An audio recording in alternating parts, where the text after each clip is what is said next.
আসসালামু আলাইকুম রহমতুল্লাহি ওয়া বারাকাতুহু। গত কয়েকদিন যাবৎ বাংলাদেশ একেবারে সারা বিশ্ব থেকে বিচ্ছিন্ন। বাংলাদেশের কোনো খবর কোনো কিছুই আমরা জানতে পারতেছি না এবং আমাদের আত্মীয় স্বজনের সাথে কোনো রকম কোনো যোগাযোগ করতে পারতেছি না। আর সারা বিশ্ব থেকে কেন বাংলাদেশকে বিচ্ছিন্ন করে রাখা হয়েছে? আজকে 6টা 26 একটি খবর প্রকাশ পাইছে দ্য মেরর এশিয়া থেকে। এই খবরটি যদি আমরা পড়ি তাহলে আশা করি বুঝতে পারব কেন সারা বিশ্ব থেকে বাংলাদেশকে বিচ্ছিন্ন করা হয়েছে এবং তাদের এই বিচ্ছিন্ন করার মূল উদ্দেশ্য কী ছিল। দেখেন, আমি এই যে মৃতর কোনো হিসাব নেই, বড় হাসপাতালগুলোর ডেথ রেজিস্টার নিয়ে গেছেন গোয়েন্দারা।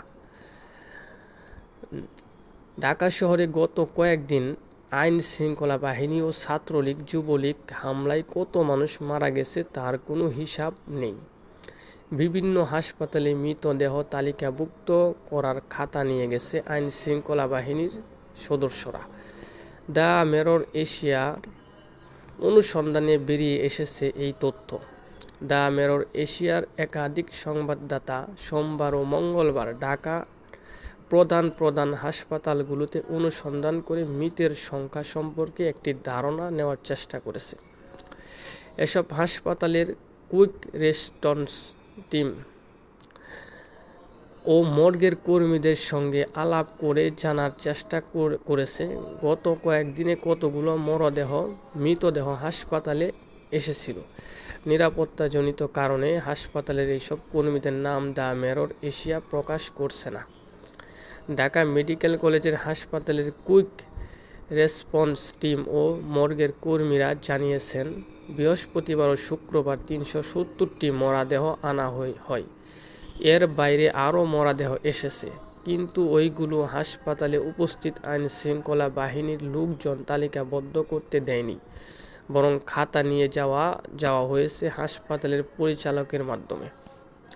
ঢাকা মেডিকেলের মর্গে মঙ্গলবার বিকাল পর্যন্ত 50 মরদেহ ছিল, কিন্তু এই মরদেহগুলো শনাক্ত করতে কেউ আসেনি। ঢাকা মেডিকেলে 8, 9 ও 12 বছরের 3টি শিশু মৃতদেহ এসেছিল যাত্রাবাড়ি থেকে। এর মধ্যে 8 বছরের নিহত শিশুর পরিবার জানিয়েছে, এই শিশুগুলা ঘরের ভিতরেই ছিল। উপরে থেকে ও বাইরে পুলিশ, বিজিবি ও জাবারের গুলিতে তারা ঘরের মধ্যে নিহত হয়। এর মধ্যে 8 বছরের শিশুর মায়ের বাম হাতের কিছু অংশ গুলিতে উড়ে গেছে। এরা কেউ নাম প্রকাশ করতে রাজি হননি পুলিশি হয়রানির ভয়ে। মিটফোর্ড হাসপাতালে 450টি মরদেহের তালিকাবদ্ধ করা হয়েছিল, পরে সরকারি বাহিনীর লোকজন আর তালিকাবদ্ধ করতে দেয়নি। সেখানে থেকেও তালিকাবদ্ধ করার খাতা নিয়ে যাওয়া হয়েছে।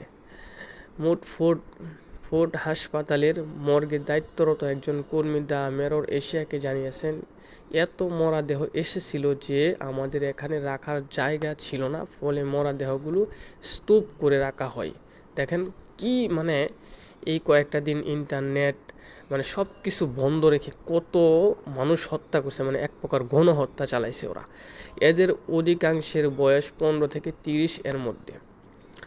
উত্তরার কুয়েত মৈত্র হাসপাতালে একদিনেই মৃতদেহ এসেছিল 60টির মতো।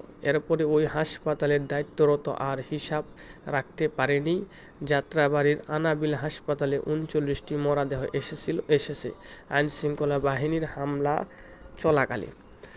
মুগদা জেনারেল হাসপাতালে মৃতদেহগুলোর কোনো তালিকাই করা হয়নি, ফলে গত কয়েকদিনে সরকারি বাহিনীর সঙ্গে ছাত্রলীগ ও যুবলীগের হামলা কত মানুষ নিহত হয়েছে এর কোনো সঠিক হিসাব পাওয়া যাচ্ছে না। বিভিন্ন হিসাবে 200 থেকে 300 জন নিহত হওয়ার কথা বলা হলেও প্রকৃত নিহতের সংখ্যা কয়েক গুণ বেশি বলে হাসপাতালে দায়িত্বরতরা আশঙ্কা করছেন।